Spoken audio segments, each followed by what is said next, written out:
Muy bien, hemos esperado el tiempo pertinente para que puedan añadirse más docentes a esta capacitación.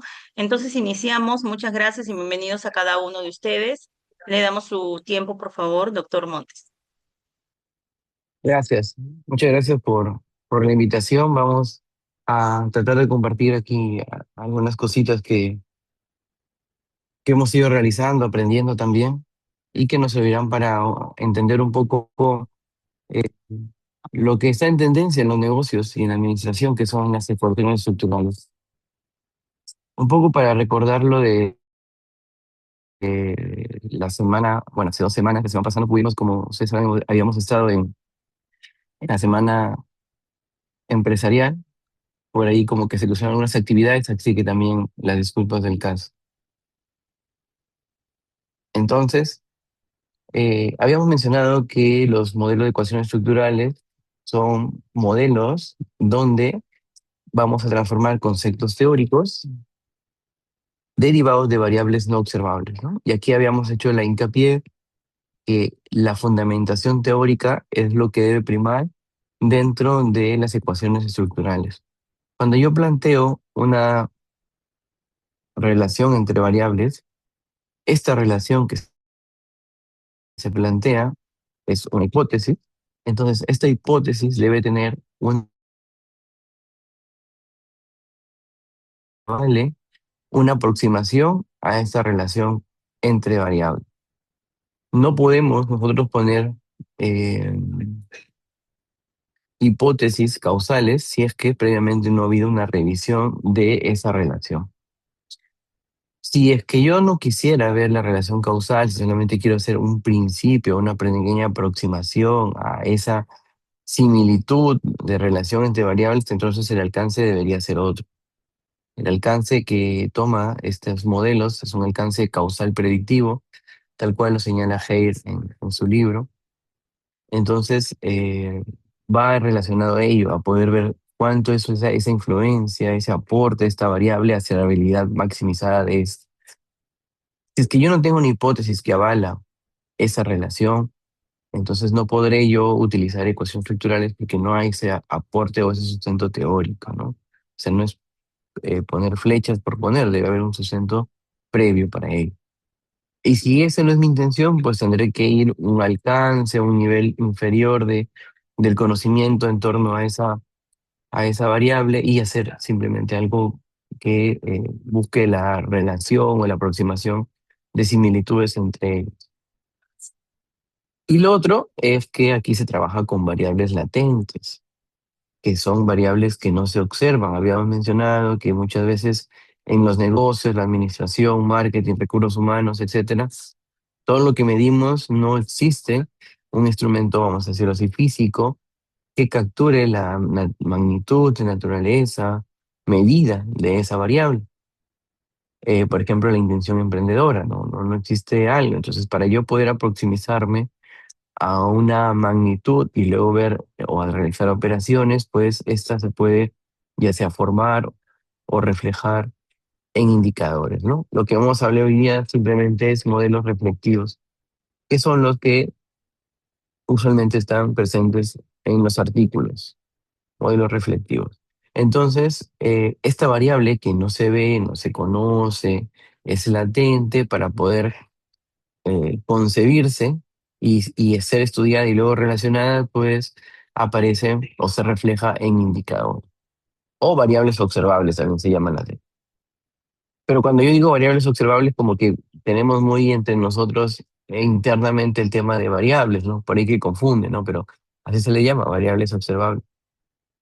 En todo caso, para no confundirnos, vamos a decirle indicadores o preguntas. Ambos se relacionan a través de hipótesis, ya mencioné esto, que quedan expresadas gráficamente por diagramas de trayectoria, ¿no? Algo que a mí me parece interesante y que fue la primera vez que vi esto de ecuaciones estructurales, es que son muy gráficas, son muy interactivas, son fáciles de poder entender. Cuando nosotros ponemos un círculo, quiere decir o va a representar a una variable latente. Cuando ponemos un cuadradito, quiere decir que esa es una variable observable. Finalmente lo tenemos las flechitas que indican la dirección para ver la causalidad de relaciones de variables, ¿no? Esos tres dibujitos son los que aparecen en ecuaciones estructurales de PLCC, ¿no? Aquí ahora tenemos un poco más detallado. Los circulitos siempre son las variables latentes. eh, Variables latentes. Acá hay tres variables latentes. Y los cuadraditos son las variables observables. Bueno, no aparece aquí, pero son las que realmente se miden. ¿Y cómo se miden? Pues con preguntas. Ahora, otra de las cosas que nosotros durante mucho tiempo hemos ido aprendiendo, hemos ido transmitiendo también, porque le transmitimos a nuestros estudiantes, es la denominación de las variables desde un enfoque clásico, que tenemos variable dependiente y variable independiente, ¿no? Muchas veces cuando compartimos esto con amigos de otras ciencias, como que nos cuestionan, ¿no? Y nos dicen, ya, pero ¿dónde está la intervención, no? O sea, ¿dónde está el efecto como tal, ¿no? ¿Por qué dices que esto es transversal? Si debe haber un antes, un después. Entonces ahí entramos en un debate con otras ciencias que son un poco más duras, vamos a decirlo así, un poco más sistemáticas, inclusive, donde esto está dado simplemente para cuando nosotros aplicamos a algo, o sea, cuando realmente hay una intervención, hay una manipulación real de la variable por acción del investigador. Sin embargo, nosotros no hacemos eso, ¿no? Eh, si podemos nosotros dividir las investigaciones, pues tendríamos simplemente dos, que son observacionales y experimentales. Entonces, nuestro modelo Zen está aquí, en observacional, porque solamente observamos, no vamos a manipular como tal. Entonces, como que esto no es un lenguaje correcto, dependiente, independiente. Lo ideal sería, para no entrar en conflictos, llamarlos tal cual se propone en los libros, que se llama variable latente endógena. Endógena es endo porque cae o recibe el efecto, y variables latentes exógenas, ¿no? Por donde sale el efecto. Entonces, eso sería lo ideal para la denominación de nuestros constructos. Variables latentes, exógenas o variable exógena, perdón, estas, y variable endógena. Otro de de las nomenclaturas o de las formas en cómo podemos llamarlos, y creo que podría ser uno de los más adecuados, es mencionar variables latentes predictoras y variables predichas. ¿Por qué predictoras? Porque ya habíamos revisado que el alcance de las ecuaciones estructurales para varios autores ahora en 2025, bueno, ahora no, hasta el año pasado que leí los libros, era alcance predictivo, ¿no? Entonces, si vamos a predecir, pues es correcto llamarlas variables predictoras y variables predichas. Aquí hay dos formas: modelo reflectivo, como les decía, cuando la variable se refleja en sus indicadores, y el modelo formativo, cuando los indicadores forman la variable. El 99% de todas tiene este modelo, y yo sugiero solamente enfocarnos hoy día o utilizar el modelo reflectivo. Y a veces también eh, todo el conjunto se le llama modelo PAT. Acá le llaman modelo estructural, o modelo interno, o modelo PAT, modelo de ruta, en fin, ¿no? Hay muchas denominaciones, vamos a quedarnos con eso, modelo estructural. ¿Le gusta más modelo estructural? Eh, y aquí también vemos que ya aparecen también algunos indicadores que posteriormente sí habíamos explicado, que son los coeficientes beta, que es ya la fuerza y dirección de las variables de una sobre otra. Y aquí también aparecen las cargas, ¿no? Esos son los numeritos que aparecen. Y aparece también acá otro numerito, que es el conocido como el R cuadrado, ¿no? Acá están coeficientes PAT, coeficientes del R cuadrado. Eso es lo que aparece. No sé si hasta ahí hay alguna pregunta, tal vez, de lo que estamos conversando, o alguna interacción.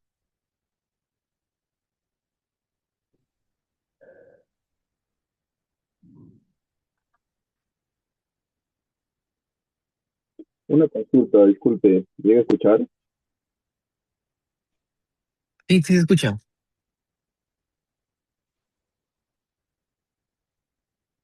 Bueno, ¿Sí? Sí, ¿me escuchamos? Una consulta. El modelo, ¿cuándo se refiere al modelo reflexivo? ¿Sí me escucha? Sí. Aquí tenemos dos preguntas tenemos. Primero nos dicen, ¿qué significa el modelo reflectivo? El modelo reflectivo es cómo es que la variable latente se va a poder concebir. Si vemos aquí ese cuadradito que estoy haciendo, acá dice modelo reflectivo. Entonces, esta variable, que es una variable latente, que no se puede medir de manera directa para poder tener una aproximación a su naturaleza, etcétera, necesita ser visible. Entonces, hay dos formas. Cuando los indicadores entre ellos forman el constructo o cuando la variable se refleja en indicadores.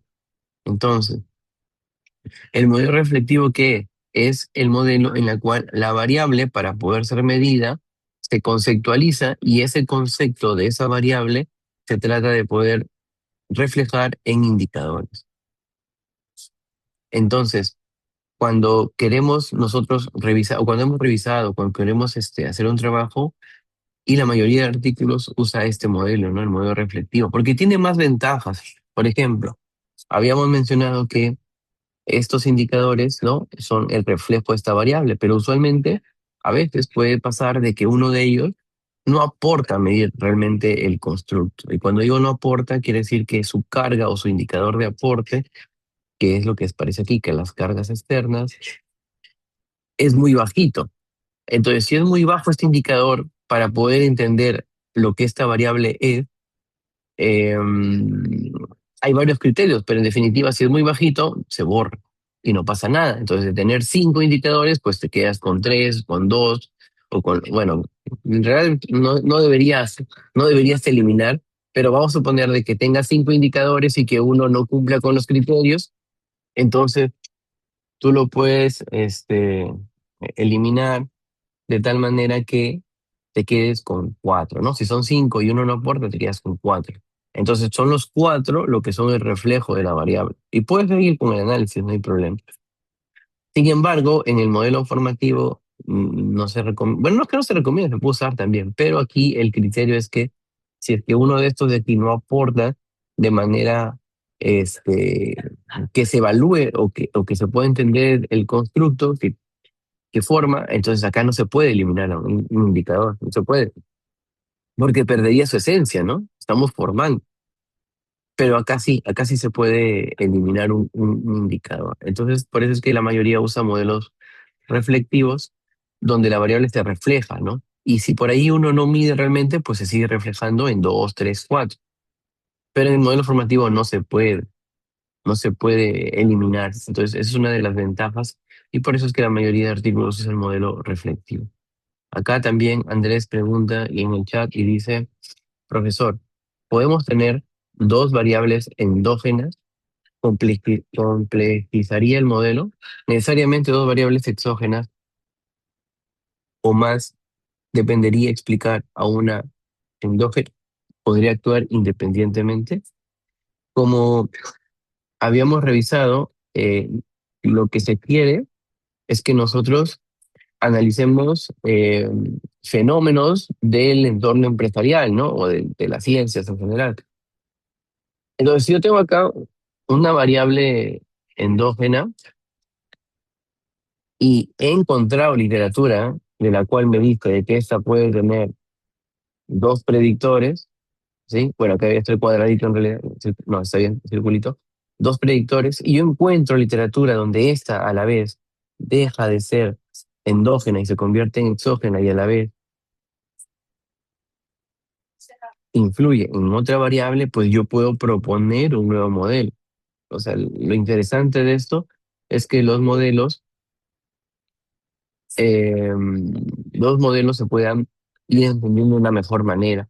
Claro, esto en la medida que vayamos nosotros profundizando sobre el conocimiento de una línea de investigación en particular, ¿no? Yo le suelo llamar, ¿no? Y lo conversamos por ahí con los mejores amigos, una variable como que madre, ¿no? Esta variable madre, y tú buscas literatura de ver cuáles son todos los predictores de esta variable, ¿no? Y de esos predictores, pues encontrar aquellos que en tu problema de investigación, en tu fenómeno, en tu estudio, en tu realidad, pues sean los más idóneos. No siempre todo lo que existe en literatura se va a adaptar a lo que nosotros estamos haciendo en nuestra investigación, ¿no? Por ejemplo, vienen los jóvenes con un modelo teórico y hay algunas cosas que no aplican para Perú, sobre todo en el tema de aduanas, el tema de procesos de exportación, etcétera. Entonces no se puede porque no hay. No todos los predictores tienen que estar en tu modelo. Tienen que estar los aquellos que tú, en tu conocimiento empírico, en tu conocimiento como experto de conocer esta variable, pues puedan funcionar. Y de igual manera, si encuentras en literatura que esta variable puede ser una variable que influye en otras, pues también podrías incluirlo, ¿no? Para poder entender mucho más el modelo. Ahora, y si encuentras literatura de que esta variable es mediadora entre esta y esta, pues también puedes plantear una relación de mediación, ¿no? Y pero todo está en la revisión de literatura. La revisión de literatura es muy, muy bonita, muy importante porque nos permite analizar qué variables son predictoras de otras y estas pueden ser a la vez predictoras de otras o antecedentes o consecuentes, ¿no? El año pasado se hacía mucho eso, énfasis en San Martín. A mí me gustaba porque todos te llevan a crear un modelo Zen, todos te llevan a crear un modelo Zen porque tenías consecuencias antecedentes. Entonces, ahí tú podrías planear, y esa era o debería ser el siguiente paso en tu investigación, ¿no? Un primer nivel de estudio es ver eso, revisión de literatura para ver antecedentes consecuentes, y otro segundo paso, siguiendo tu línea de investigación, es plantear si es que esos modelos se adaptan en nuestra realidad. Hay un número mínimo de variables observadas que debe tener una variable latente, tres tal vez, al momento de decidir eliminar un ítem. Eh, en el libro y hay artículos que tienen solamente un indicador también, un indicador. O sea, la variable se mide por un indicador. Por ejemplo, si queremos ver, no sé, el total exportado, pues se mide en valor FOB, ¿no? Entonces es un indicador. Pero no se suele recomendar que exista un solo indicador. Necesitamos tener varios indicadores. Mientras más indicadores dicen que es mejor, pero en la mayoría de artículos en promedio tienen tres, ¿no? Hay unos que he visto que tienen hasta 10, 15, ¿no? Se puede tener uno, sí se puede tener uno, por ejemplo, esa variable es valor exportado, ¿no? Entonces tienes un solo valor, el valor FB. Pero en lo que se suele tener como estándar es de 3, ¿no? 4, 5, ¿no? Eso lo va a decir el modelo que tú encuentres o el instrumento para poder medir esa variable. Y ahí hay algo que yo quisiera hacer muy hincapié de que nosotros deberíamos buscar modelos para poder ser replicables aquí en nuestro país en una primera etapa, ¿no? La etapa ideal sería hacer esto, una revisión de literatura para ver antecedentes consecuentes, pero si es que solamente lo queremos hacer a nivel didáctico, a nivel de iniciarnos, de aprender el proceso, a nivel de pregrado inclusive, deberíamos tomar modelos que ya hay y poder, no sé, o simplificarlos o adaptarlos a nuestra realidad. O sea, eso de ahí ya existe. Para ello, es necesario buscar en Scopus, ¿no? Ahora voy a hacer una prueba aquí rápidamente. A ver,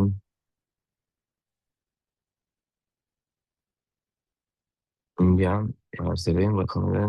No se ve. Y ahora sí ya se ve. Bien, entonces voy a hacer una búsqueda rápida. Previo a hacer la búsqueda, acá mucho trabajamos con lo que se llaman GPTs, ¿no? Acá hay un GPT que se llama Scopus Búsqueda Especializada, ¿no? Este GPT no tiene nada que ver con el tema, pero yo estoy haciendo un cherry. Ahí así tenemos muchos GPTs.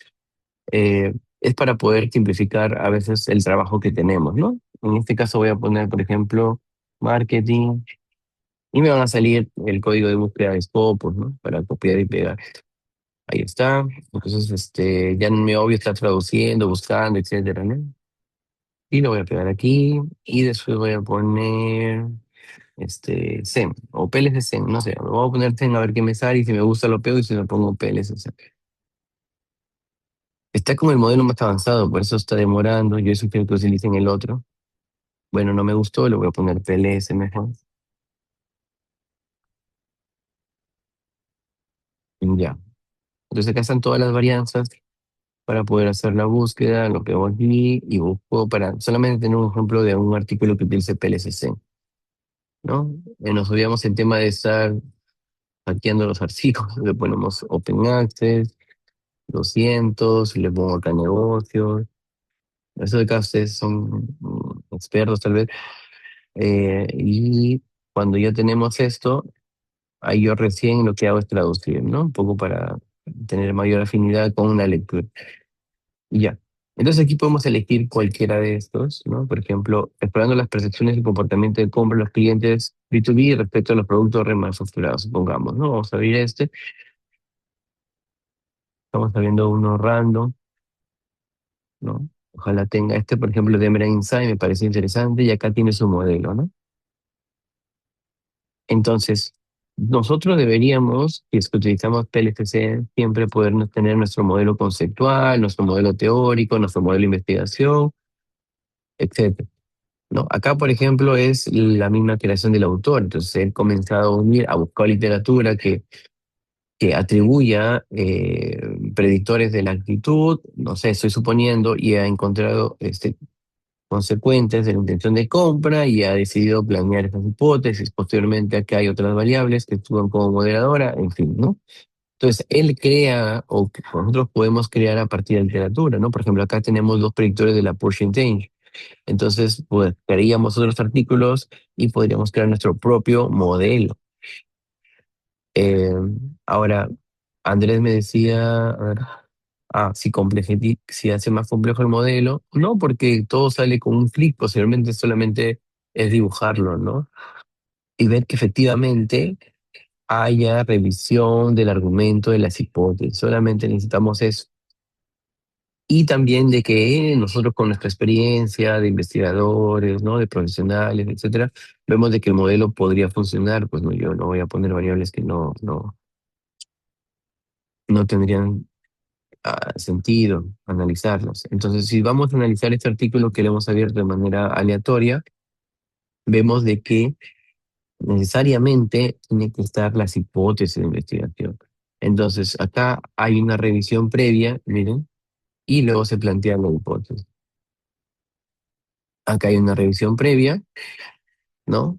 Se plantea la hipótesis, ¿no? Acá está. Hay una revisión previa y basado en esto, nosotros asumimos que, ¿no? O se asume que, entonces, sí o sí debe haber un argumento de las hipótesis, ¿no? Ahora, aquí nadie te va a juzgar, como le decía, esto de acá es de Emerald Einstein, es Journal Business and Marketing, ahora vamos a buscar aquí, el ISSN, y es algo que yo me cuestiono, ¿no? Y les transmito a ustedes también para que nos cuestionemos y hagamos mejor investigación, ¿no? Es una, desde está de 99 y es una Q1, ¿no? Para el tema de Business and International Management. Y vemos aquí, por ejemplo, que para argumentar las hipótesis, ¿no? ¿Dónde está? Toma artículo del 73, ¿no? Tú le traes esto a un profesor, ¿no? Tradicional y te va a decir este que no sirve, ¿no? Le traes uno de 2008 y te va a decir no sirve. Le traes uno de 2014 y te va a decir que no sirve, ¿no? Uno de 2016 te va a decir que no sirve. Entonces, pero ¿cómo es que está en Emerald Insight? ¿Cómo es que es una Q1 del 99?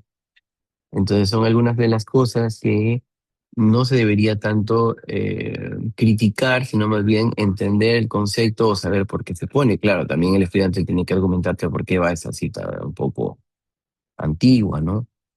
Sin embargo, no es un pecado, vamos a llamarlo así, no hay que rasgar las vestiduras si es que encontramos citas que no correspondan a dentro de los 5 años donde es que se quiere, ¿no? 77, 91, 88, 17, 12, 14, ¿no? Entonces tú le traes esto a un profesor y te dice que no sirve. Sin embargo, ¿cómo es que a nivel de Emerald Insights, artículos 1, etcétera, están? Entonces no hay que ser tan drásticos en ese sentido, sino entender que a veces la teoría, el tema de cómo el conocimiento se va fortaleciendo con el paso del tiempo, es necesario que nosotros argumentemos esa evolución, si es que lo merita, ¿no? Entonces no hay que ser tan duros porque eso en la vida real no hay. Eh, y bueno, acá tenemos el modelo que había mencionado y acá está el argumento de hipótesis, ¿no? Por ejemplo, para esta hipótesis, Tiene 82, 93, 82 y una del 2023, ¿no? Y bueno, así se argumentan las hipótesis. Entonces, así surge. Y otra cosa es que acá está interesante este artículo, por ejemplo, porque los ítems, o sea, lo que vamos a preguntar, lo que podemos adaptar, está en literal, ¿no? Está en literal y lo que tendríamos que hacer es una pequeña adaptación, o sea, al idioma, al contexto y poder hacer la misma investigación. Ahora, algo que también es necesario aclarar es que, por ejemplo, estos, esta medición de este constructo viene de otro autor. O sea, ese autor que es, ¿cómo se llamaba? Lo perdí. Acá está, Ludovica Socco y Giuseppe Pellegrino, ha tratado de buscar artículos o, claro, son artículos que hayan medido los constructos que en su modelo tienen. Entonces, esto se puede hacer. Entonces, yo tomo de diferentes fuentes para poder hacer la medición de mis variables, ¿no? La medición. Y bueno, lo puedo adaptar también. Ligeramente, no, o sea, no es que también voy a hacer un cambio drástico o pongo cualquier pregunta y cito a un autor, no, no, no, o sea, hay que revisar también, vamos a decirlo así, el artículo madre de donde proviene las preguntas o los ítems para medir el constructo de mi estudio. A veces se puede repetir, como que a veces todos pueden ser nuevos. En este caso, parece que todos son, o cada uno son de un artículo diferente, ¿no? Entonces, muchas veces tenemos que hacer eso, ¿no? Una revisión de literatura previa, muy amplia, para ver cómo se miden los constructos, si es que esos constructos se relacionan, etcétera, ¿no? Entonces, uno de los errores que, no es errores diría yo, sino que muchas veces nosotros vamos por el tema de pedir el tema, o sea, pedir el tema del estudio. Y podemos poner varias variables. Y ahí el alumno viene con la dificultad de cuando queremos ver el instrumento no existe, ¿no? Entonces, lo que yo sugiero es siempre buscar o tomar con consideración una variable madre, vamos a llamarlo así, y buscar literatura para ver qué hay de estudiado de ella y cuáles son los predictores o los consecuentes y armar yo un modelo en base a lo que ya hay, porque obviamente voy a tener cómo medirlo. No, no puedo yo, o no sugeriría yo armar un modelo nuevo ah, queriendo utilizar ecuaciones estructurales, solamente queriendo utilizar ecuaciones estructurales, así lo remarco, y es que posteriormente voy a buscar el instrumento, ¿no? Un poco más difícil. Entonces, para no complicarnos, primero sería analizar o descubrir qué variable madre yo quiero estudiar y a partir de ella buscar literatura de predictores o consecuentes y yo armar un modelo que quiera o que se adapte a lo que mi realidad de mi problema me exige. Y ahí lo vas a tener un poco más fácil porque vas a tener el instrumento y va a estar validado y también reportará tal vez indicadores de confiabilidad como aquí está, ¿no? Bueno, no, perdón, esas son las cargas, la confiabilidad está por aquí, ¿no?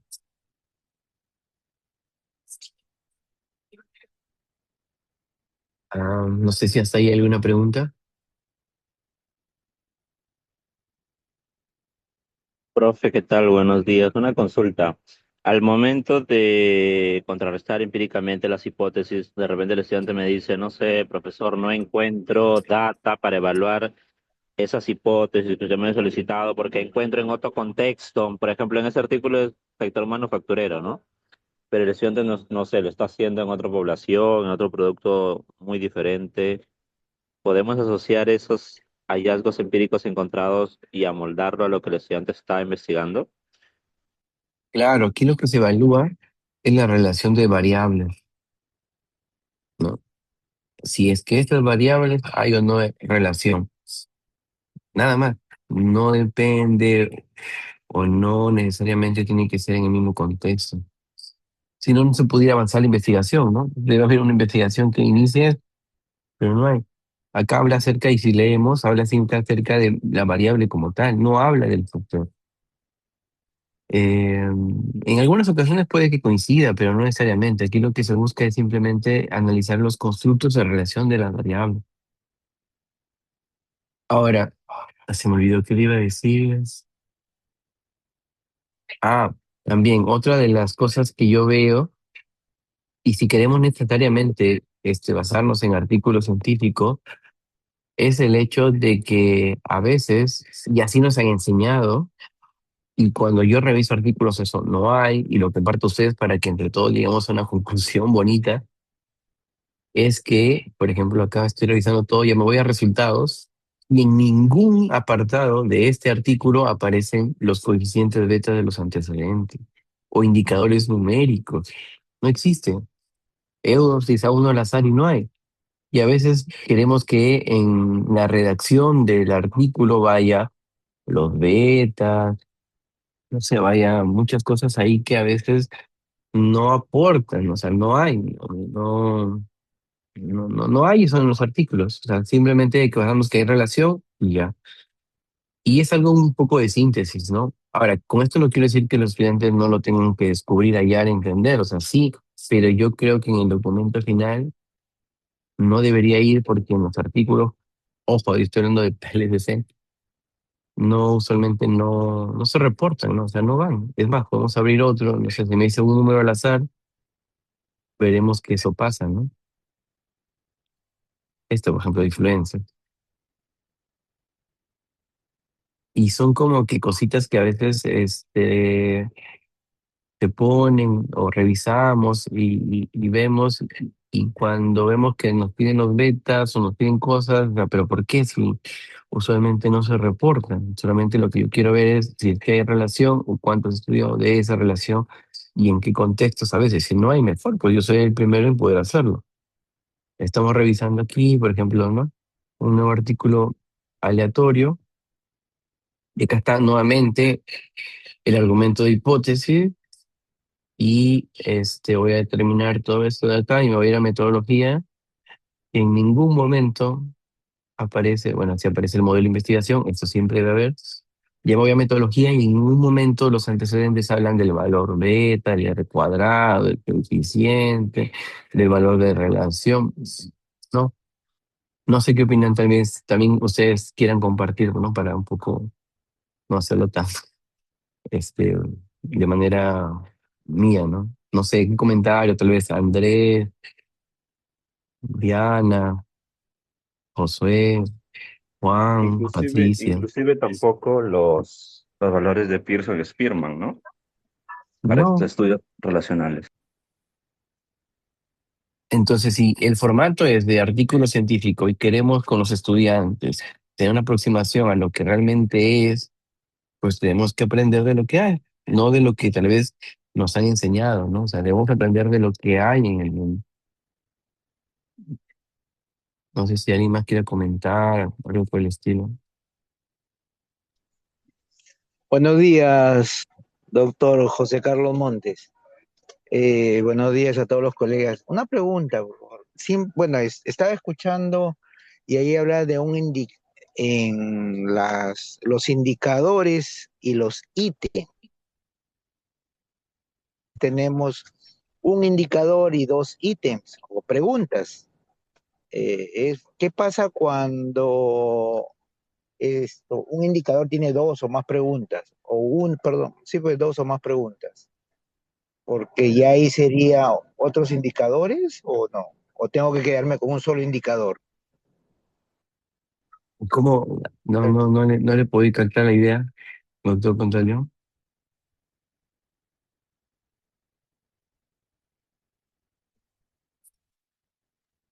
Hola, Sí, o sea, los constructos que son variables latentes, que no se pueden medir, usualmente se reflejan en indicadores, ¿no? Sí, acá, o ítems. Entonces, creo que aquí hay tres ítems para poder medir, por ejemplo, los riesgos percibidos, ¿no? Acá hay dos, ¿no? Dos, me parece, ¿no? Tendría yo que revisar. Bueno, está más abajito en realidad. Ah, no han puesto todo el modelo. A ver, más abajo está el cuestionario. No está. Entonces, a veces pueden ser dos, tres, ¿no? Eso va a depender mucho de dónde se ha sacado la fuente, ¿no? Hay algunos que pueden medir con cinco, hay algunos que lo miden con cuatro, hay algunos que lo miden con tres, etcétera, ¿no? Ahora, ahí Andrés viene alguna, lo que dijo, ¿no? A veces en la revisión de literatura puede que no haya en el sector, pero en los ítems, obviamente que yo sí tengo que hacer una pequeña adaptación para que vaya enfocada al sector, ¿no? No es lo mismo calidad de servicio cuando vas a ir al cine, ¿no? De calidad de servicio cuando es un restaurante, cuando es una peluquería, no sé. Entonces, tendríamos que ahí sí los ítems que tomamos un instrumento pues ser el más cercano o próximo a lo que yo quiero investigar. Y si no es así, pues sí hacer una pequeña adaptación o reestructuración, ¿no? Y todo es adaptado en realidad, ¿no? Por ejemplo, acá está, ¿no? El propio autor. Acá vemos los ítems. Acá hay tres, bueno, todos se han medido con tres, por eso es que yo les mencionaba que el promedio siempre es tres. Acá, por ejemplo, en tensión de cambio hay dos, y acá también dos. Entonces, va a depender mucho de dónde es la fuente de medición del constructo para decir si es que puede haber dos indicadores, tres indicadores, etcétera, ¿no? En este ejemplo, ¿cuántos hay aquí? Acá, por ejemplo, hay dos también, dos. Acá hay cinco, ocho, ¿no? Acá hay cuatro. Entonces, eso varía en función de dónde se ha tomado el instrumento, ¿no? Y siempre debe reportarse. Sí, ok, ok, Ujú. entiendo, ¿no? Porque ya para cuando hablamos de PLC ya hablamos de variables, ¿no? Con indicadores, con sus indicadores, ¿no? Tradicionalmente hablamos variables, dimensiones, indicadores, ítems, ¿no? Claro. La mayoría de artículos que hay, o sea, usualmente las variables se miden directamente con sus indicadores, ¿no? Puede que también existan dimensiones, pero debe la literatura aportar y apoyar en eso. O tener un modelo, porque este, para yo poder trazar una flecha, pues nuevamente necesito yo tener un argumento de teorías, no podría. Entonces, cuando una variable tiene dimensiones, sí también se podría hacer y se llama variable o modelos jerárquicos de segundo orden, pero son muy particulares, ¿no? La mayoría siempre se mide por constructos y sus hífen. Entonces, por eso es que cuando queremos hacer la búsqueda, ¿no? Vayamos a ese camino que yo estoy sugiriendo, ¿no? Analizar una variable madre, principal, de estudio, qué sé yo, y ver sus antecedentes y consecuentes. Y buscamos y vamos a ver de que no hay muchos en PLC de ese de esa clase, de este tipo, ¿no? Sino que directamente esa variable latente se refleja o se puede formar por indicadores. Y estamos viendo acá de manera aleatoria para corroborar, ¿no? No es mi opinión. Ya para terminar, disculpe, doctor, ¿qué tal la experiencia con variables y dimensiones de segundo orden? Sí, se pueden hacer también.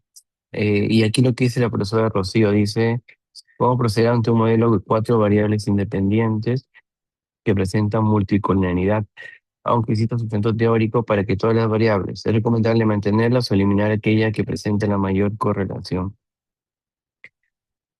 En principio, si es que hay sustento teórico, entonces no habría problemas, pero muchas veces ahí tiene que ver el instrumento, la forma como se ha medido, ¿no?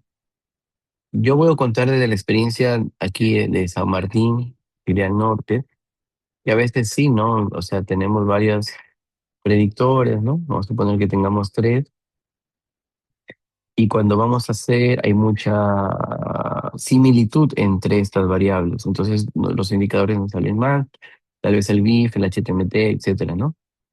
Y es porque no es que esté mal el modelo, ¿no? Está mal tal vez el hecho de cómo se ha aplicado. Yo hablo de alumnos, ¿no? No de docentes o investigadores.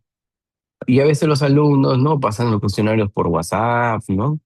O a veces le dicen a sus familiares. Entonces, y entre amigos también ha pasado en primeras experiencias, ¿no? Queríamos hacer una investigación y esta amiga docente pasó a sus colegas, ¿no? Y pensando de que nosotros hacemos un favor cuando hacemos un cuestionario para apoyar a alguien y marcamos todo de una manera que los sitios son repetidos aquí, aquí, aquí, y obviamente el software o la estadística entiende que son iguales.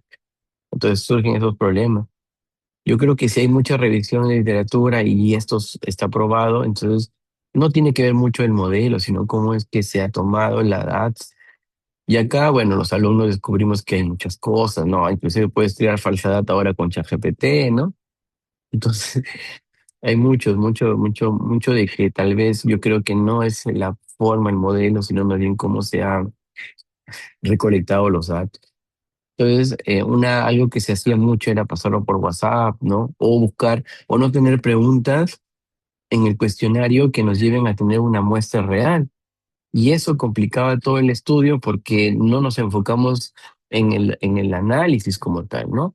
Si yo estoy, por ejemplo, no sé, en compra online, yo tengo que hacerle una pregunta sí o sí, que esa persona haya tenido esa interacción o que haya comprado en los últimos 6 meses o un tiempo en la cual recuerde la experiencia.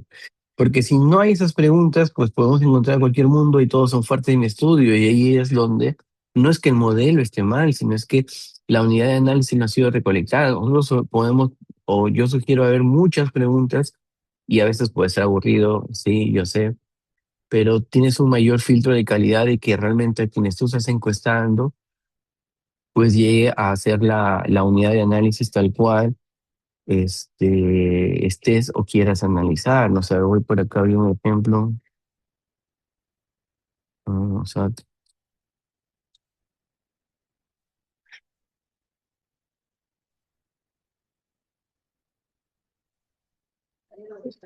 José, ¿qué tal? Y un poquito para dar un comentario al respecto, dado que tenemos varios profesores pero y asesores, hay que, y eso también a tener un consenso como docentes para todos nuestros estudiantes, ¿no?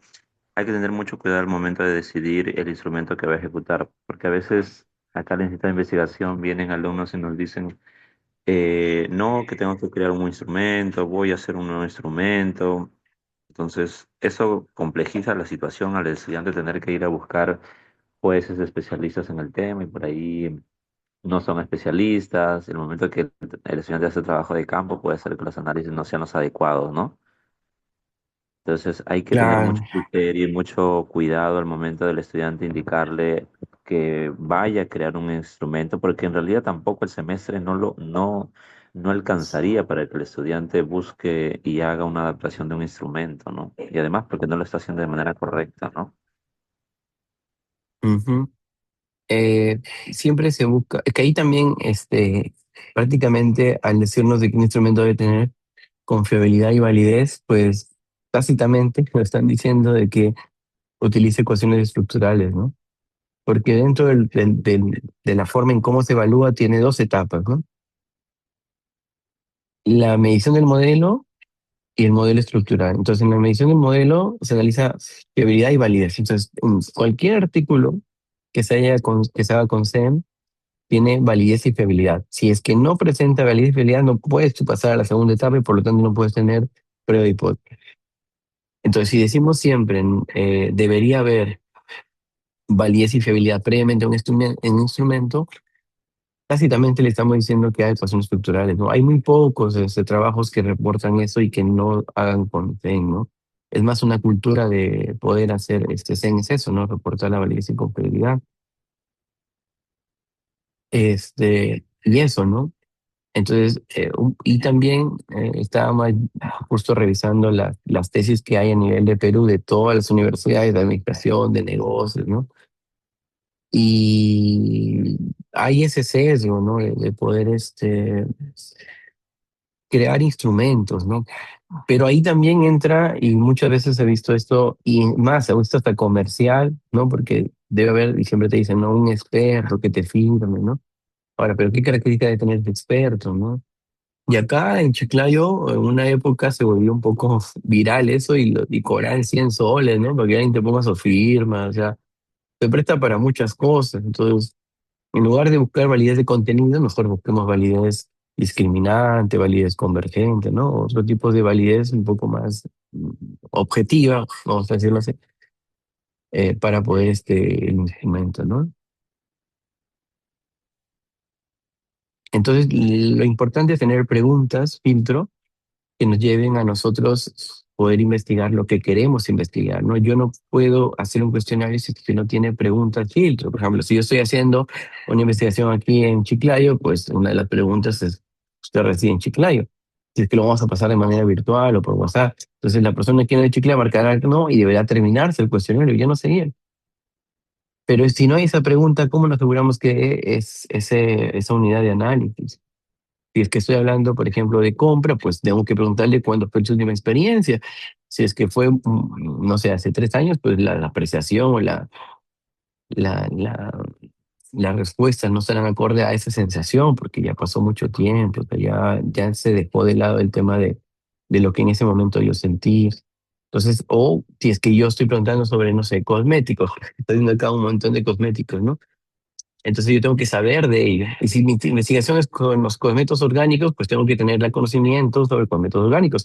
Si es que voy hablando de publicidad en redes sociales, pues tengo que preguntarle si es que esa persona usualmente ve publicidad o conecta con publicidad. O sea, todas esas preguntas previas, de tal manera que la unidad de análisis que yo quisiera encuestar, o sea, realmente sea el objeto del estudio, ¿no? Entonces esas preguntas son muy importantes.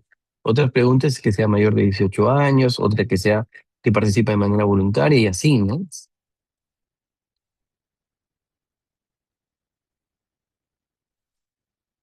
Los estudiantes pueden buscar cuestionarios que cumplan con fiabilidad y validez y replicar esa investigación. José, ¿me escuchas? Ah, claro.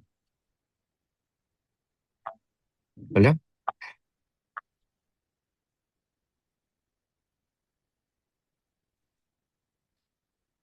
Claro, cuando José, ¿me también escuchas? puedo... Sí,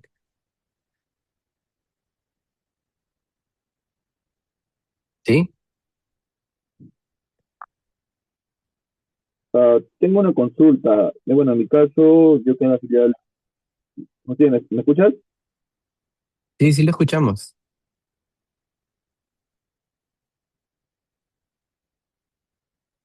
Sí, adelante, sí lo escuchaba.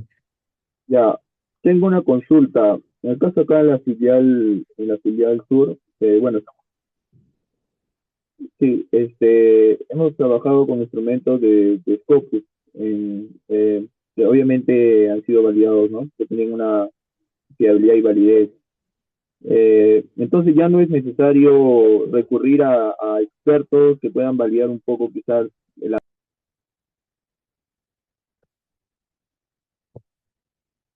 Bueno, yo le voy a contar lo que hacemos aquí, no necesariamente es lo que se debe hacer, ¿no?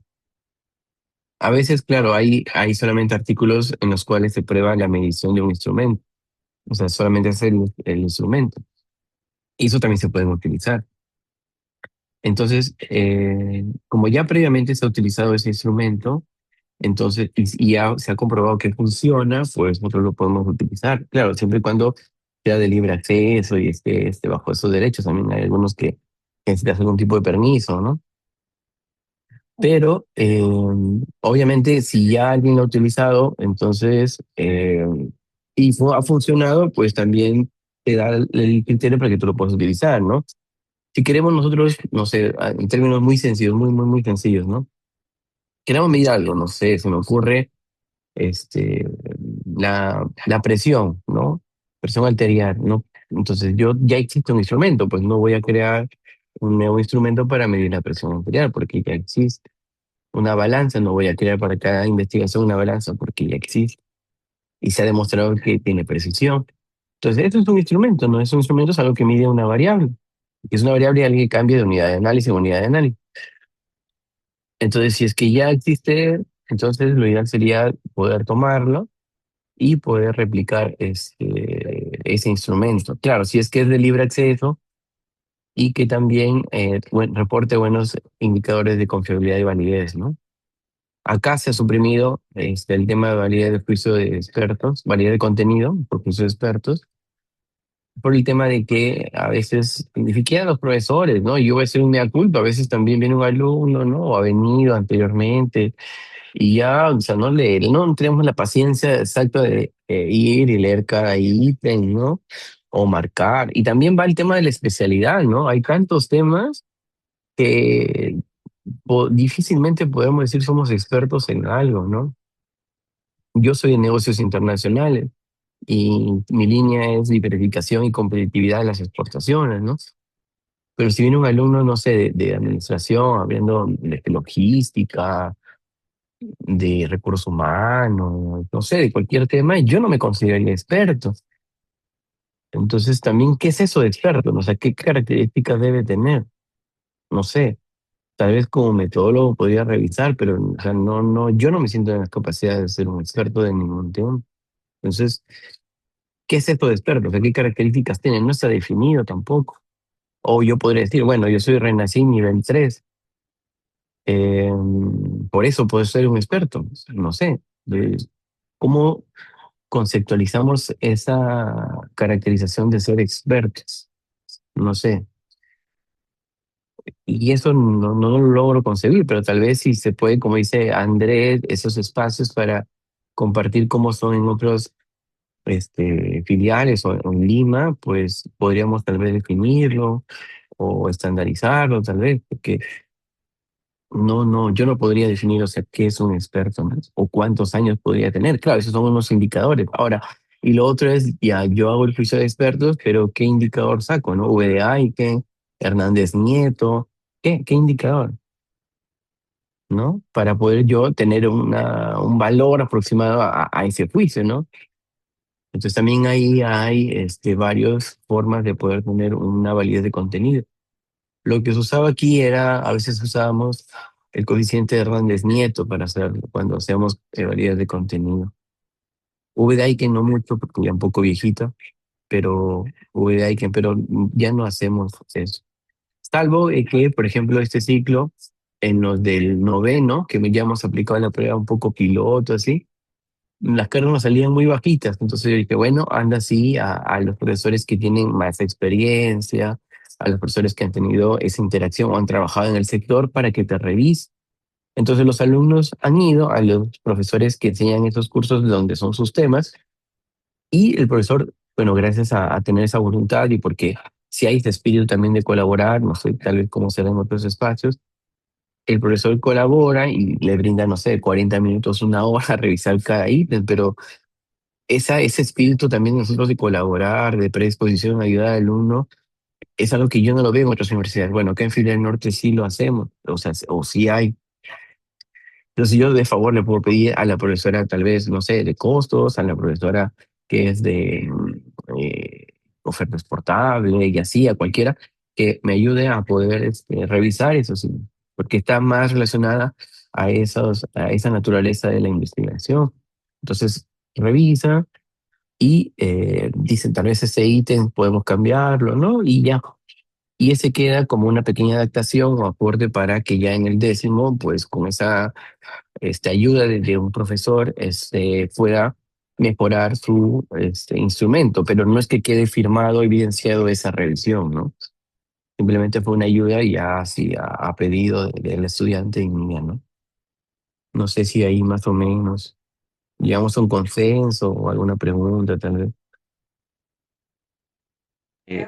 Sí, antes de que pases al siguiente tema, José, por ahí no sé si lo mencionaste, pero un poquito para esclarecer, si bien es cierto, estamos buscando un modelo para que el estudiante, en base a sus expectativas, sus gustos, lo que él quiere hacer en su investigación, hay que aplicar el filtro de acceso abierto, porque a veces le gusta, no encuentra el artículo, se incomoda, no aparece el artículo, entonces por ahí como que no puede analizar qué es lo que se ha hecho ahí, entonces hay que aplicar el filtro de acceso abierto para que el estudiante un poquito vea esas opciones, ¿no? Y el proceso de búsqueda del tema, las variables a analizar sea un poquito más rápido, ¿no?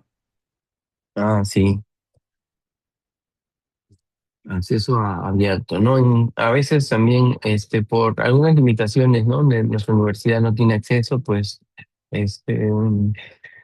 podemos pedir a algunos amigos de otros que nos ayuden a buscar o a descargar, ¿no? Pero yo siempre sugiero buscar la variable madre, ¿no? O bueno, así ya denominado desde hace unos días, no sabía cómo decirle, y yo buscar predictores o consecuentes y a partir de ahí plasmar un modelo, ¿no? No sé, se me ocurre esa forma de poder explicarlo, ¿no? Para un estudiante de pregrado, ¿no? Para un estudiante de pregrado. Porque siempre te dicen, no, ¿y qué tema hago? Pero ¿qué tema hago que no? Pues ¿a qué tema quieres tú investigar? Al menos le pides una variable y ahí ya comienzas a armar el modelo que según él quisiera hacer, ¿no? Otra de las cosas que tal vez podríamos reflexionar, no sé, me genera ese espacio, es el hecho de que aquí, por ejemplo, en todos estos artículos en ninguno aparece el año, ¿no? Entonces a veces exigimos que vaya el año, pero si nos vamos a la naturaleza de que queremos que nuestro formato sea de artículo, no debería aparecer el año, ¿no? Y a veces el jurado dice, pero no está el año, pero ¿por qué?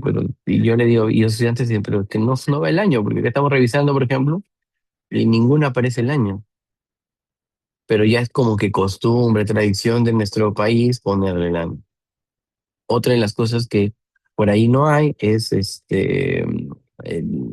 veces ¿no? Del distrito, de la provincia, no, o sea, por ejemplo, el papel de confianza, conveniencia y la confianza de configuración y dirección de compra en línea. En ningún lugar te dice dónde es. Para eso ya hay metodología, pues especificará dónde fue y todo ello, ¿no? O sea, y no estás repitiendo en el título, en el astra, en metodología. Eso se llama parsimonia. Entonces, no hay. Si ustedes ven y revisan, no debería ir. Sin embargo, a veces nosotros como juramos, decimos, no, tiene que estar en el distrito de la provincia del departamento de, etcétera, ¿no? No sé, eso también sería una cuestión de unificar o de entre todos compartir. Pero si nos vamos a lo que es un artículo, que es lo que deberíamos llegar como universidad a un estándar, pues hay que aprender de lo que hay, ¿no? No sé, ¿qué me dices tú, Andrés? Como tú dices, ¿no? Hay que ser parsimoniosos en ese aspecto, ¿no? Temas un poquito fáciles para los estudiantes, sabiendo también que los estudiantes de décimo, noveno están con muchos cursos, muchos de ellos trabajan, ¿no? Entonces, la idea es un poquito facilitar las cosas, tampoco complejizar el modelo con excesivo número de variables o variables un poquito muy complejas que el estudiante pueda abordar, o la población que sea demasiado también inaccesible, que al final el estudiante lo desmotiva, no avanza, pone inconvenientes y al final dice no quiero hacer esta tesis, se retira del curso, miles de cosas que pueden pasar, ¿no? Ujú. Bien, entonces voy a hacer el ejemplo ya para poder ir terminando de cómo se calcula. A ver, déjame poner por aquí. Artículo, mm,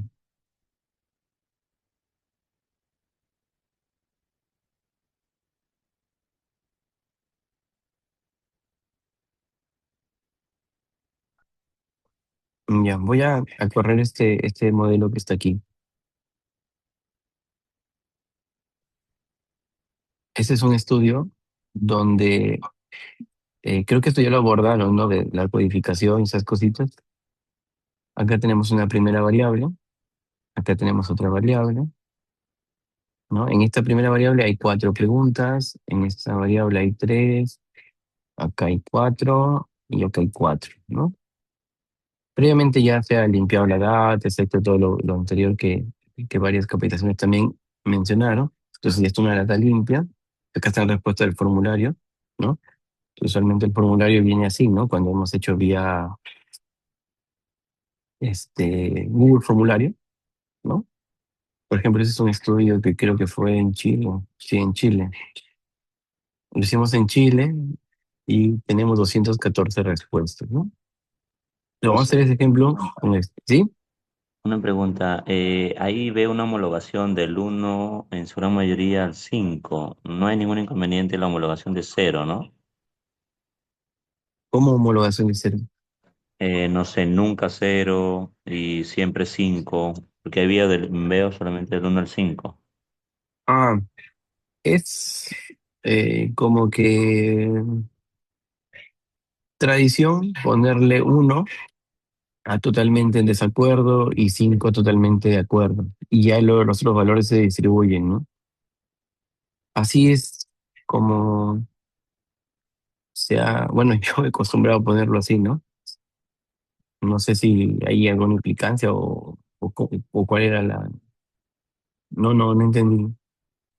No, sí, lo que pasa es que un poquito el contexto es esto de que también unos alumnos me preguntaban, ¿no? Profesor, las opciones de escala de Likert para cada una de las preguntas yo las voy a inventar. No sé si es una escala de Likert de desacuerdo o otra escala de Likert de vez en cuando, siempre, a veces. Entonces hay que Ah, ya, ya. profundizar en el instrumento, cómo se está midiendo. No yo puedo inventar una escala que yo considere que así se puede medir adecuadamente, ¿no?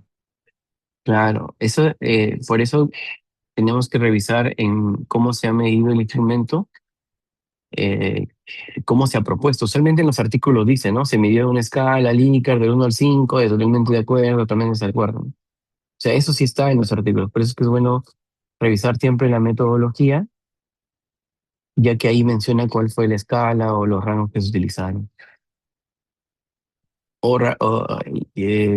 Vamos a ver por acá, ¿dónde está? No lo borré. Acá, ¿no? Siempre en los artículos que sigamos revisando, en metodología, aparece eso. Un ratito, Andrés.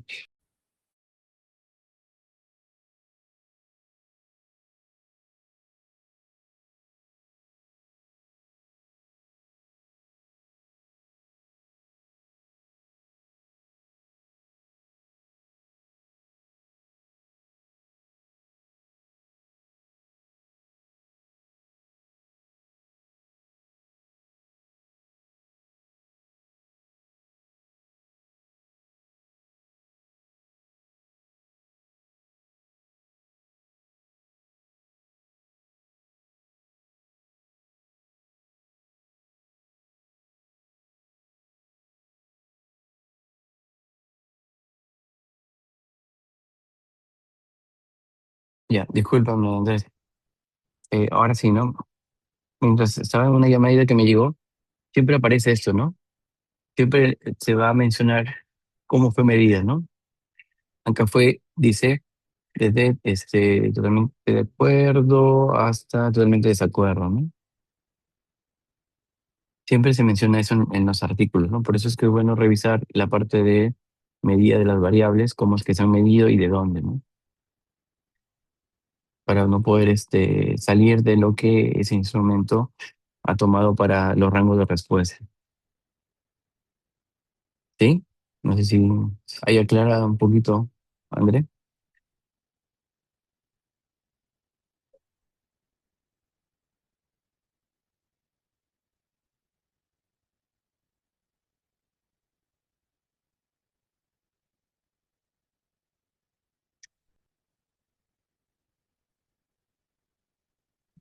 Mm.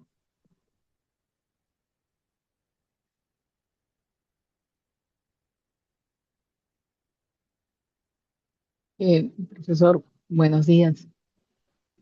Hola, Mm, Hola, ¿cómo estás? ¿Me escucha? Mi nombre es Silvia Vaca y bueno, también tenía entendido de que usábamos el cero cuando queremos medir la ausencia de un rasgo, ¿no? Va a depender del tipo de investigación, ¿no? Va a depender lo que se está investigando, ¿no? Pero con mis alumnos también estábamos, en algunos casos, cuando queremos medir la ausencia exacta, definitiva de un rasgo, usamos el cero, ¿no? Casi siempre cuando son investigaciones sociales. Pero lo que más se utiliza, he visto, ahora que estamos en la fase de revisión de artículos, de instrumentos, ¿no? He visto que lo que más utilizan es desde el uno, ¿no? De la escala Likert. Bueno, eso es lo que yo he estado viendo ahora último. sí, entonces para no entrar tampoco en puntos o análisis, mejor vemos cómo el que creó el instrumento lo propuso y lo tomamos y nos, nos obviamos esos criterios, ¿no? Y es bueno, o sea, siempre en los artículos se reporta cómo se midió. Y es necesario que también nosotros también lo reportemos, ¿no? Cómo fue esa medida, para que otros que quieran utilizar nuestro instrumento ya un poco, vamos a decirlo así, adaptado a Perú o a un contexto sector, pues lo puedan utilizar, si es que se publica. Entonces, eso nos ayuda mucho para quien quiera nuevamente publicar. Y siempre deben estar las preguntas a veces también escritas, ¿no? Literal. En algunos artículos no está, entonces tienes que buscar el artículo donde se citó y hacer un rastreo, ¿no? Otros siempre lo ponen literal o a veces en anexos o apéndices. Y ahí es mucho más fácil pues que quien quiera utilizarlo los tenga a la mano. Va a depender, ¿no? Algunos no quiero que se distribuya, ¿no? Otros sí, más bien, que se difunda y me puedan citar. Bueno, hay muchas posiciones ahí. Entonces, cuando ya quiero hacer un ejemplo sencillo, voy acá a crear un nuevo proyecto. Aquí le voy a poner un nombre, ejemplo voy a poner aquí, ejemplo uno. Voy a importar el fichero de datos, es decir, la data que ya la limpié, ya la dejé bonita. Data, open. Aquí aparecen los nombres, los encabezados de la codificación de preguntas. Otra de las cosas que también recomiendan es ponerle tres, ¿no? Tres variables en mayúsculas y así, bueno, así se ve más ordenado y bonito. Pero le puedes poner una, dos, las que tú quieras, ¿no? Acá vemos los mínimos y los máximos. Va del 1 a 5 y ya. ¿Cuántos son? 203. Importamos. Muy bien. Aquí ya hay algunos datos descriptivos que nos pueden servir. La sesión pasada veíamos de que en la mayoría de artículos reporta la media, y la desviación estándar, ¿no? Media y desviación estándar. Eh, Como yo hacía mucho hincapié, vamos a ver aquí que reporta. Bueno, acá inclusive no reportan nada a nivel descriptivo. Hay algunos autores que dicen de que, bueno, si tu alcance es causal, predictivo, etcétera, deberías enfocarte netamente en eso y ya dejar de lado los otros alcances, ¿no? Porque no estarías apoyando a alcanzar lo que el objetivo te permite. Por ejemplo, acá no hay tampoco. Acá no. Tampoco hay estadísticos descriptivos. En algunos le suelen poner, yo he visto, media y división estándar, ¿no? Entonces, si queremos incluir algunos descriptivos, media y división estándar. Posteriormente, tú sí puedes, en gabinete, sugiero, ¿no? Sugiero, sí analizar ítem por ítem, ver cuánto aporta cada ítem, todo ello, pero para el documento final, como estamos viendo en artículos, ¿no? No es mi opinión, eh, estoy abriendo aleatorios, usualmente no van, ¿no? Usualmente va media edición estándar, pero esta vez no he encontrado con uno de ellos. O a veces sí le ponen más cositas, ¿no? Va a depender también de la revista, ¿no? Pero no hay, o sea, no hay pruebas de normalidad, no hay pruebas de correlación. No debería ir. Si queremos netamente hacerlo como artículo publicable, ¿no? Por ejemplo, acá, ¿qué es esto acá? Respuestas. Por ejemplo, acá sí lo han puesto, ¿no? Aquí sí, pero creo que esto me suena, ¿no? Ah, no, sí. Este es un poco mucho más completo. Por ejemplo, acá sí lo han considerado, ¿no? Preguntas por preguntas. Acá sí. Entonces, no es que sea algo como que obligatorio, ¿no? Obligatorio sí son las tres cosas, que es perfil del encuestado, medición del modelo y modelo estructural. Bueno, la última. Y también teníamos que ver la procedencia de las revistas, ¿no? Eso solamente habíamos visto una, que sí venía de una Q1 muy importante, el resto ya no las hemos visto, pero también hay que ver la procedencia, ¿no? Del cuartil de la revista donde está publicada. Aquí, por ejemplo, ¿qué hay? No, acá no hay. No hay, ¿no? Entonces, yo sugiero, ¿no? Un poco, si es que queremos poner algo descriptivo, la media y desviación estándar, pero si no, le puedes poner más cositas, ¿no? Kurtosis, asimetría, eso ya va a depender, ¿no? De cómo quieras presentar. Entonces, ya que tenemos la data, Vamos a crear el modelo. Aquí donde dice crear modelo. Ya esto lo habíamos visto en la clase pasada, ¿no? Ponemos PLSC y ponemos acá ejemplo 1 y guardamos. Aquí aparecen las preguntas. Aquí lo que tenemos que es dibujar el modelo. Voy a dibujar el modelo. Acá tenemos la primera variable. Para que se vea bonito, lo voy a poner acá los indicadores hacia la izquierda. Tengo esta otra variable o constructo. Lo pongo aquí. Este de aquí. Lo pongo aquí. Y este de aquí lo voy a poner aquí. En algunos artículos, cuando esto de acá incomoda la visualización, le doy de acá donde dice ocultar indicadores y ya, o sea, se ve así. Y si no quieres ocultarlo, normal. Ya. Yo se lo voy a poner aquí así. Entonces aquí la variable que yo voy a tratar de explicar es esta. Entonces, yo para aquí yo puedo mover, borrar. Si yo le doy conectar, aquí ya no puedo borrar, no puedo mover. Aquí conectar es simplemente ya para hacer las flechitas. Así, así, así, y así, ¿no? Ya vamos a poner que esta sea mediador. Ya, y esta también. Entonces, ese es el modelo que voy a analizar, ¿no? Tengo aquí tres variables que influyen en esta variable. Y a la vez, esta variable, ¿no? Sirve como paso, vamos a decirlo así, de esta variable para llegar a esto. Como me decían que expliqué variable mediadora, esto es una variable mediadora, es una variable como que de paso que media relación entre esta y esta. Pero no solamente en esta, también sucede aquí abajito. El modelo más sencillo, o vamos a hacerlo más sencillo para no complicarnos la vida, voy a eliminar esto de acá.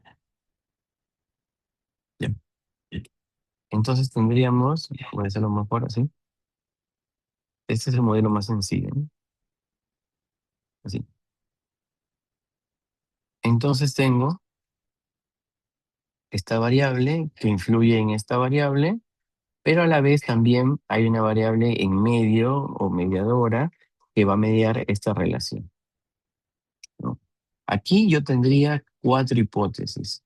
Primero, esta en esta sería una hipótesis, esta en esta sería otra hipótesis, esta y esta sería otra hipótesis. Siempre debería haber una argumentación teórica, ¿no? Para plantear la hipótesis. Y faltaría la hipótesis de mediación. Yo he visto que usualmente lo dibujan así como que líneas punteadas, ¿no? Entonces, estamos utilizando esos criterios de algunas revistas que lo ponen así como que líneas punteadas, ¿no? Bueno, no, disculpa porque no salen líneas punteadas por acá. Y esa sería una H4, ¿no? H4 sería ver la mediación. Entonces tendríamos una hipótesis, dos, tres, cuatro. Para yo poder evaluar esas hipótesis, yo necesito primero hacer la etapa primera de la ecuaciones estructurales, como se presentan, que es la medición del modelo. Pero si regresamos a los ejemplos que estamos viendo de Scopus, ¿no? En algunas ocasiones presentan el perfil del encuestado, ¿no? No sé si estará por acá, a ver, aquí.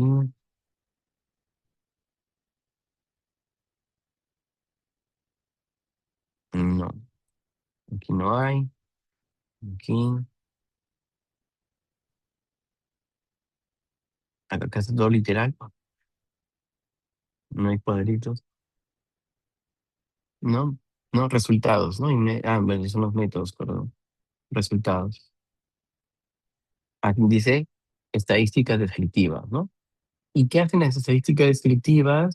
Hace una descripción de la muestra, de los participantes, de todo ello, ¿no? Esto de acá, usualmente sí, también hay, creo que aplicaciones aquí en San Martín, yo sugiero hacerlo y lo hacemos con Jamovi, ¿no? Que es describir a los participantes. Siempre, previo a la medición del modelo, hay una estadística que describe a los participantes, ¿no? Aquí, vamos a ver, acá, por ejemplo, está también, aquí no está. O sea, lo hacen literal, ¿no? A veces le ponen cuadrito, a veces no lo ponen cuadrito, por ejemplo, ¿no? Acá está en modo literal, ¿no? Bueno, y acá no lo han puesto. Para eso no hay un criterio específico de las preguntas que debo abordar en los datos sociodemográficos, ¿no? Depende del objetivo. Pero lo Claro, principal son sexo, edad, tipo de depende, empresa, años de... ajá, depende de la investigación, ¿no? A veces nos conviene ver, por ejemplo, el monto de ingreso, a veces nos conviene ver tipos de frecuencia de compra, ¿no? A veces nos conviene ver la antigüedad, a veces nos conviene ver el tipo de pago que utilizan, o sea, cositas que nos hagan conocer quiénes son nuestros participantes. Ahora, las preguntas de inclusión y exclusión de filtro ya no deberían ir, ¿no? Por ejemplo, es de Chiclayo, pues 100% van a ser de Chiclayo porque son los que yo he incluido, ¿no? Si estamos hablando de pagos móviles, pues tampoco incluir si es que tenga algún tipo de pago móvil, porque eso ya se hizo el filtro, ¿no? Simplemente sirve para yo llegar a la muestra. O si eres mayor de 18 años, no voy a poner porque siempre va a ser el 100%, ¿no? Sirve para excluir a aquellos que tal vez no cumplieron con esos criterios.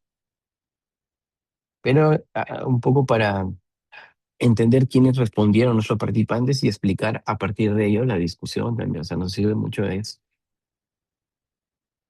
Entonces, bueno, después de haber hecho lo que yo sugiero es el perfil del participante, del encuestado, ¿no?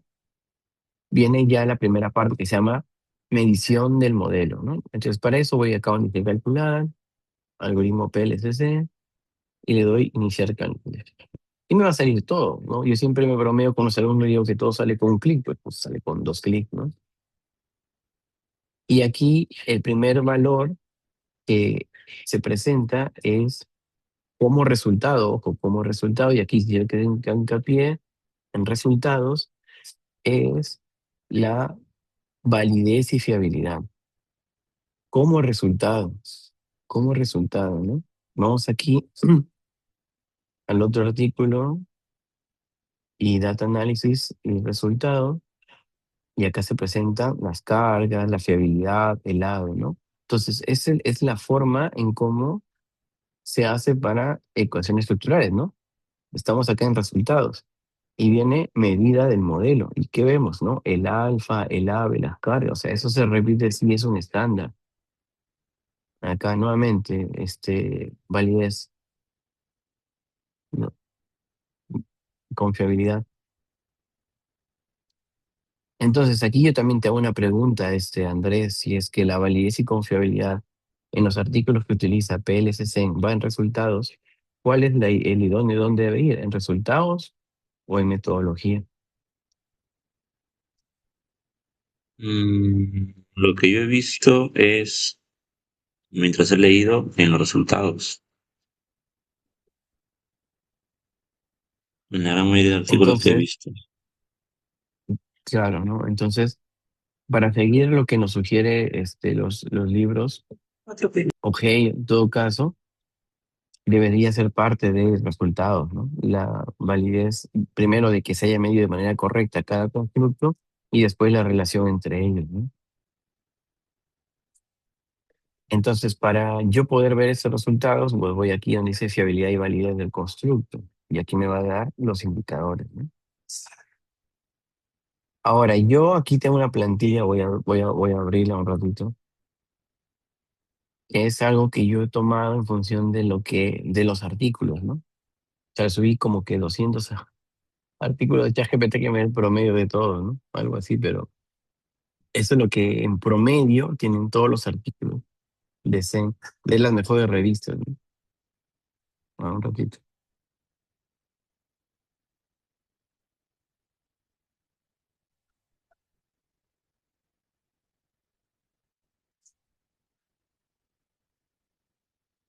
Ya aquí está, ¿no? Word.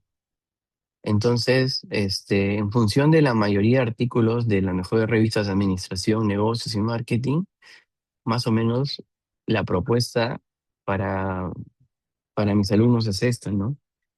Tenemos en resultados perfil del encuestado, ¿no? Algunas condiciones que nos pueden llevar a nosotros a entender quiénes nos han contestado y luego pasar a la medición del modelo.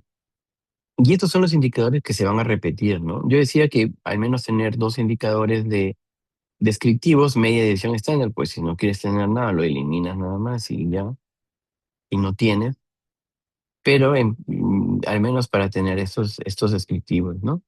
Entonces, en una sola tabla eh, podemos poner acá los constructos, ¿no? El código y cómo se ha hecho, las cargas, la fiabilidad, el lag. Ahora, ¿de dónde extraigo todo ello? ¿No? Regresamos aquí a los resultados y en los resultados nos dice ya, ¿no? Criterios de fiabilidad y validez. Los criterios de fiabilidad, aquí tenemos el alfa de Cronbach, la fiabilidad compuesta, ¿no? ¿Qué tenemos que hacer? Pues copiarlos y pegarlos en cuadritos. Ahí ya tendríamos estos tres valores. Bueno, estos cuatro valores en realidad, ¿no? La media edición estándar vino de la primera vez que subimos. Entonces ya tendríamos casi todo el cuadro. ¿Qué nos faltarían? Las cargas. Entonces, para yo obtener las cargas, me voy aquí donde dice cargas externas y le doy donde dice list. Y ahí me sale, ¿no? Estas son la DDC, la de EDP y la de SDC. Los que hago copias de aquí y los pego aquí. Entonces, bajo eso, ya tendríamos el primer cuadrito que mide la validez y confiabilidad. Ahora, la validez, tenemos acá el AVE, ¿no? Se llama validez convergente. Faltaría la validez discriminante. Lo máximo, amigo Luis Guillermo. Entonces, bajamos un poquito y tenemos la validez discriminante. ¿De dónde yo saco la validez discriminante? Bueno, aquí hay dos criterios, ¿no? Si regresamos a los artículos, no sé cuáles han considerado aquí, pero hay dos. Hay el HTMT, que es el que propone Hare y los demás, y está uno que es tradicional que se llama Fortner y Larker. Ahora, aquí, por ejemplo, solamente han considerado HTMT. En otros artículos, como en este, que han considerado, ¿no? Oye, lo muevo. No es- Bueno, acá,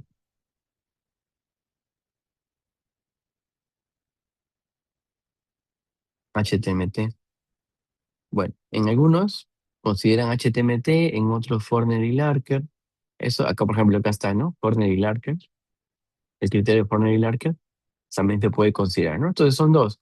Si gustan, le ponen los dos, si gustan, le ponen uno. Eso ya queda a criterio del investigador, ¿no? En algunas revistas nos dijeron que pongan Fortner y Larker, no habíamos puesto HTMT, entonces también va ahí el criterio de que cuál va. Por ejemplo, acá solamente han puesto Fortner y Larker, ¿no?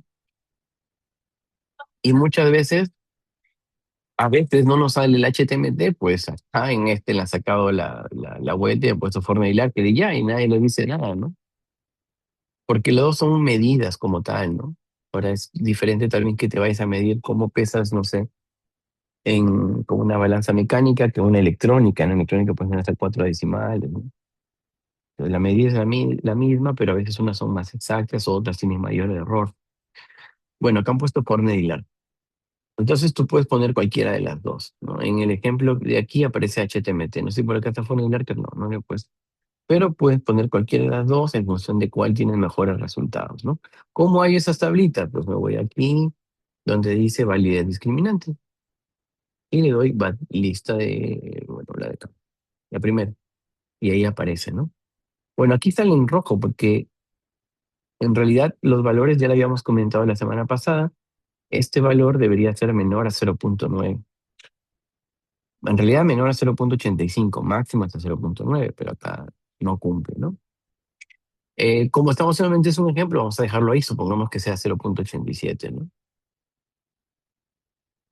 Posteriormente, que ya hemos tenido la validez discriminante, nos vamos al modelo estructural. En el modelo Montes, estructural, una pregunta. ¿sí? Antes de pasar al modelo y a la validez discriminante, ¿es adecuado colocar también los valores en el análisis descriptivo del BIF, el factor de inflación de la variancia, o no?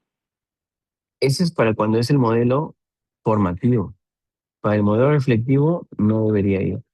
Pero sí va ahí el BIF, pero en el apartado de resultados de variables. la colinealidad de variables, no de indicadores. O sea, en la Ok, segunda ok. parte va el BIF. Entonces, eh, por ejemplo, ¿no? En este estudio hay que darle soluciones pues también al estudiante, ¿no? En este estudio quedé abierto, por ejemplo, la validez discriminante no funciona. Entonces, bueno, digo, pero a ver, ve Forney y Larker. Le dan Forney y Larker y acá sí cumple, ¿no? La matriz de la diagonal es mayor que los que están abajo. Entonces, sí cumple Forney y Larker. Digo, pone Forney y Larker, pues, ¿no? O sea, solamente para que puedan aprender, no estoy hablando de publicación, de rigurosidad, etcétera, ¿no? Entonces, es una solución al alumno, ¿no? Entonces, no da HTMT. Bueno, pero también tienes que tener Forney y Larker. Bueno, pon Forney y Larker. ¿Y dónde está?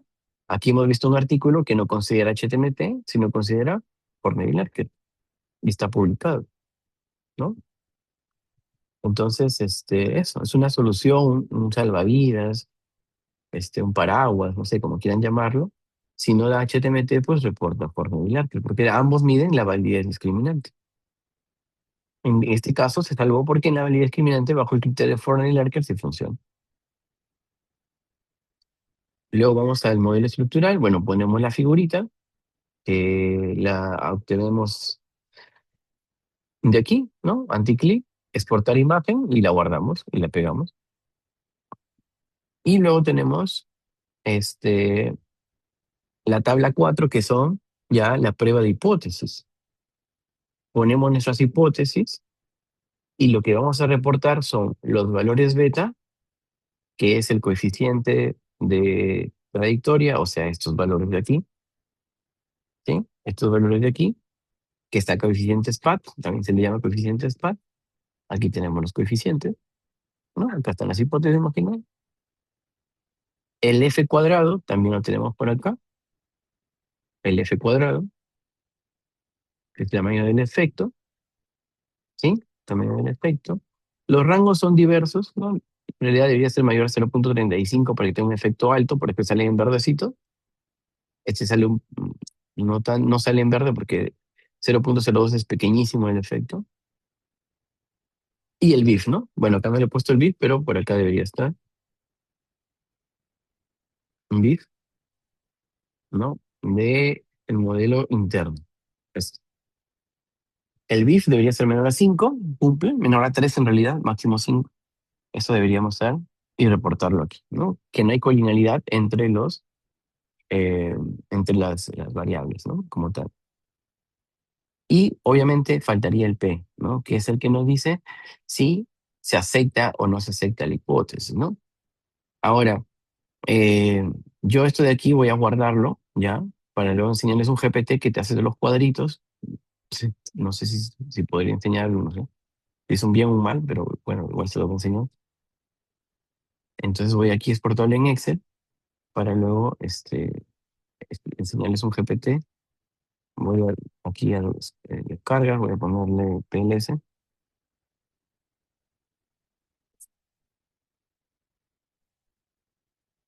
Aún no se puede guardar.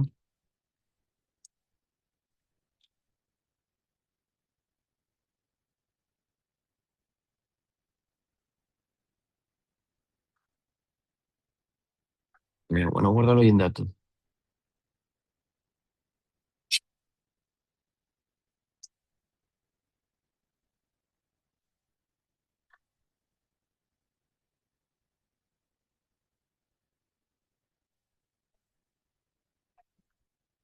Considerando que no todos los estudiantes buscan desarrollar modelos de mediación, ¿ya? ¿Usted cree recomendable que en casos muy particulares inicie sus propuestas incorporando una variable mediadora o moderador? Ello no solo desde una perspectiva de practicidad metodológica, sino también como una estrategia para fortalecer su comprensión teórica y analítica dentro del planteamiento de investigación. En principio, si el estudiante no quisiera iniciarse en esto, ¿no? Porque también hay estudiantes muy buenos y estudiantes como que no tan buenos, ¿no? Y lo más sencillo es hacer, en lugar de poder hacer mediación, pues dos variables que predicen a una, o sea, este modelo. Es lo más sencillo. Es, eso es lo más sencillo. Tengo un estudiante ahorita en décimo que, bueno, ya es papá, tiene 3 hijos, ¿no? Dejó la universidad hace años. Es gerente general de una de las grandes constructoras acá de Chiclayo y está llevando el curso del DEFI. Y él ve todo lo que es terrenos, todo esto, ¿no? Pero su problema era los vendedores y querían ver cuáles eran los factores que afectan la satisfacción del vendedor o algo por el estilo. Entonces, él no necesita mediadoras, moderadoras, ¿no? Necesita saber cuáles son los factores. Entonces, su modelo es eso, 2 factores o 3, no recuerdo, que afectan algo del vendedor, ¿no? Su servicio, su atención, etcétera, o lo que fuese. Pero ese es el modelo más sencillo. Ahora, aquí dejamos de lado las típicas regresiones, y aquí también hay un paréntesis, ¿no? Que todo le metemos regresión logística, aunque debería ser lineal, pero bueno, o podría ser también logística, dependiendo de la naturaleza de la variable. Pero dejamos las técnicas de primera generación para poder utilizar un modelo vía ecuaciones estructurales, ¿no? Porque esto de acá se puede hacer con regresión, pero también se puede hacer con ecuaciones estructurales, ¿no? Es más, se puede hacer así también el modelo, ¿no? Un poco ya solamente para aprender el proceso, o sea, que se pueda aprender el proceso, ¿no? Entonces va a depender mucho de quién el estudiante, o quiere aprender el proceso, está iniciando, es un poco mucho más aplicadito, ¿no? Ya quiere hacer más cosas, o motivarles, ¿no? Yo les enseño, por ejemplo, las tesis de universidades de la Universidad de Lima y tienen 4 o 5 variables, ¿no? O de otros lados, o los artículos, ¿no? O artículos que han hecho otros estudiantes, ¿no? Y ahí los jóvenes se motivan, porque si anteriores estudiantes han podido, o sea, ¿por qué ellos no? O algunos me dicen, yo quiero hacer algo mucho mejor, profe. Ay, le metemos cúpula gaussiana, bueno, y un alumno medio raro que estamos ahí haciendo experimentos, ¿no? Pero va a depender del estudiante, ¿no? Y en realidad, en pregrado deberíamos ver del proceso, no tanto la investigación. No todos van a ser investigadores, no deberíamos exigir que sean investigadores. Perú es la única que te pide un trabajo así como que de investigación, pero no deberíamos exigir, ¿no? Al menos 2 predictores y quedaría bonito el modelo, ¿no? No tanto llevarlo al tema de una publicación para todos, no todos quieren ser investigadores. Eso, ¿no? Pero en este caso estamos tomando al menos esta que era de 2, convertirlo como variable mediadora. Entonces nos habíamos quedado en los resultados de dónde sacábamos y nos faltaba sacar el valor P. Entonces para sacar el valor P, ahí ya necesito hacer lo que se llama bootstrapping, ¿no? Voy a calcular y voy al segundo, ¿no? Primero algoritmo, ahora bootstrapping. Aquí por defecto aparece 5.000, el libro dice que debe ser 10.000, bueno, voy a ponerle 10.000. Y aquí voy a ponerle, aquí hay una opción que sale por defecto más rápido.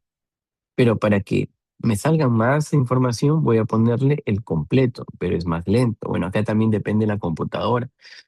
Hace 2 semanas estaba con un modelo demasiado complejo que demoraba como que 8 horas hacerlo. No, entonces, bueno, va a depender mucho de la computadora, ¿no? Voy a observar que el completo es más lento y voy a iniciar cálculos. También depende de la PC, ¿no? Depende mucho de la PC. No va a correr mucho en una PC un poco ya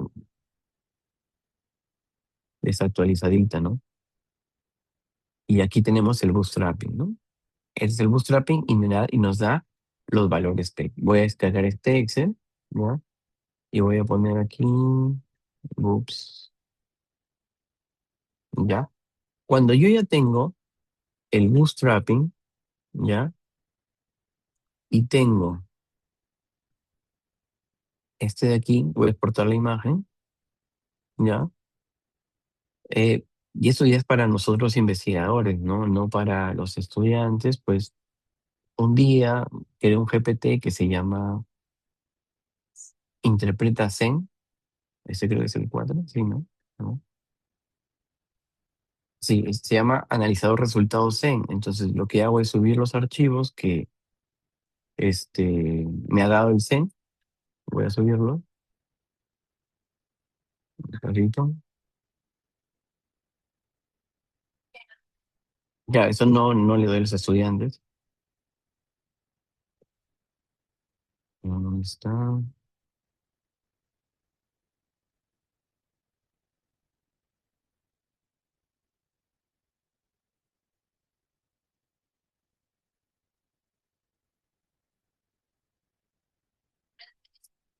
Mm,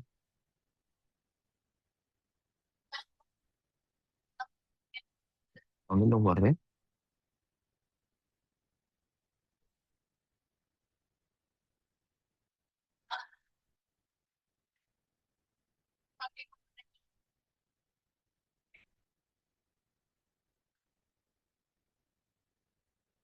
Acá está.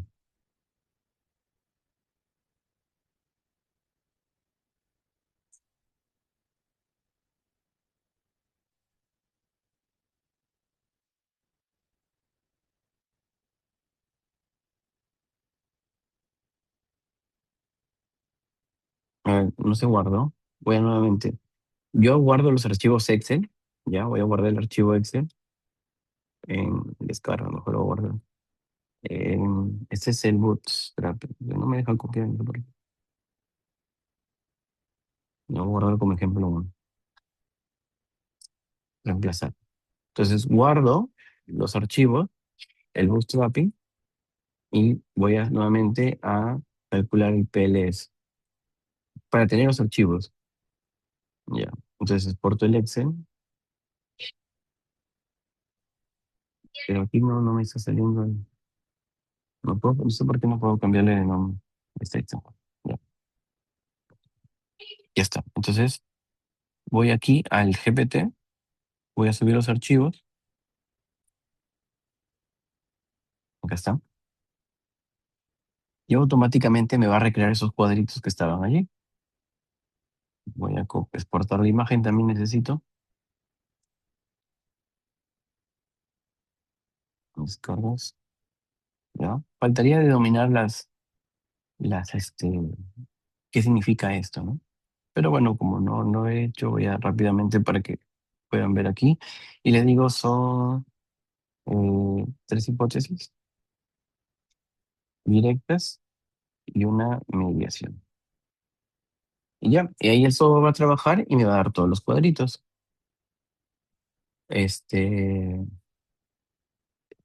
Entonces acá me da, nos habíamos quedado en el bootstrapping, o sea, en el p-valor, que nos faltaba ver esto de aquí, el p-valor.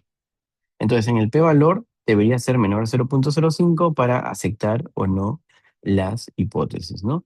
En este caso vemos que acá se acepta y acá no se acepta. Y eso se debería reportar, ¿no? Se debería nuevamente llenar aquí. Algo Entonces, adicional que no, reportar, ¿sí? pero no eliminar, ¿no? Pero no No, eliminar, no, no. no. En este caso, por ejemplo, es interesante que acá nos haya salido mayor a 0.5, aunque ligeramente, ¿no? Como que hay que revisar teoría, porque no hay una relación directa entre EDP y SDC, no hay. Lo que sí hay es una mediación, o sea, para que esta realmente afecte esta variable tiene que pasar por acá, pero acá de manera directa, no. Entonces, para eso serviría esta mediación, ¿no? O sea que EDP de manera directa no afecta, sino que necesariamente pasa por la variable mediador. José, una pregunta. En el Word que estás presentando al costado, no sé si lo puedes cambiar la pantalla. Ahí no veo, por ejemplo, en ese modelo de mediación, la hipótesis 4, ese efecto indirecto. No, lo que pasa es que como esta plantilla es una plantilla, no le he puesto. Acá pondríamos la hipótesis 4, ¿no? Vamos a poner que estemos así, ¿no? Y Claro, acá le esa ponemos. falta. Ujú. Claro, supongamos que existe acá una hipótesis de mediación, ¿no? Estoy poniendo solamente como ejemplo. Y tendríamos que llenar, ¿no? Tendríamos también un beta, tenemos un p-valor, bueno, un p-valor y veremos si acepta o no se acepta, ¿no? Por la misma vía también aparece. Claro, ¿Se hace el acá cálculo? tenemos efectos directos y efectos indirectos y efectos totales, ¿no? Los efectos indirectos, vamos a verlo acá, tenemos el p-valor. Por ejemplo, de EDP a SCD es significativo, ¿no? El efecto indirecto. Y acá tenemos los coeficientes, ¿no? Los valores P.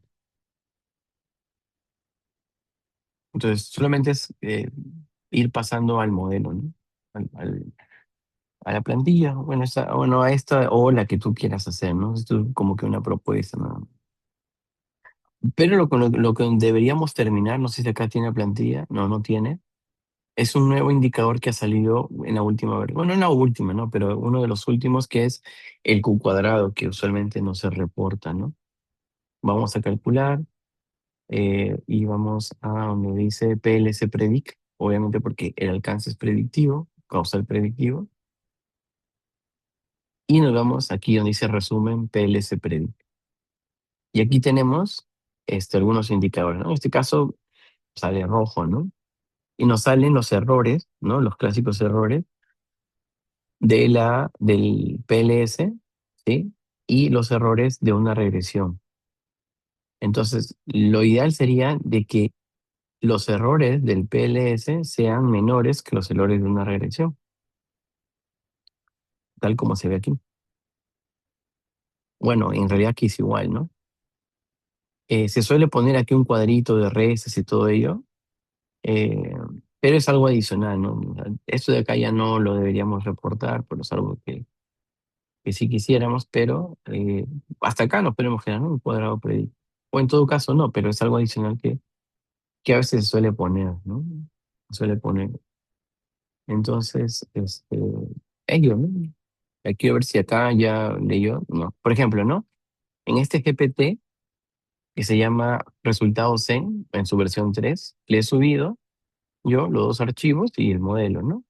Y automáticamente su configuración interna me va a hacer lo que estaba yo, ¿no? Están los constructos, los códigos, los alfa, los aves, la media edición estándar, ¿no? O sea, te recrea los cuadritos para no estar haciéndolo de forma manual, ¿no? Acá están los intervalos de confianza, HTML, o sea, está todo, ¿no? Todo lo que hemos hecho ahí ya te lo hace el GPT, ¿no? Para no estar pasando y eso. Y ya, y tendremos ahí los resultados, ordenaditos y bonitos. Y ya, le voy a compartir ese GPT para que No comete errores. No comete errores, José. no, no, en todo caso, igual está en prueba, si por ahí les comete un error, reportan, pero toma en consideración, por ejemplo, casi reportó de que no es significativo, ¿no? ¿Te acuerdas? Claro. Entonces, eso, ¿no? Un poco para facilitarnos ahí el proceso manual de pasar los datos hacia el Word, ¿no?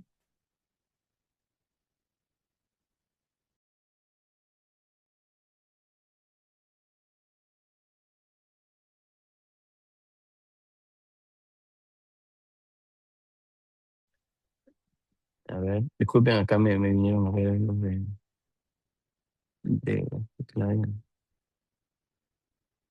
Y eso, André, no sé si hay alguna pregunta. Ya aquí me están llamando en Chile al Norte, creo que era hasta las 11 me he pasado, disculpen. Ahí le dejo el GPT en el chat.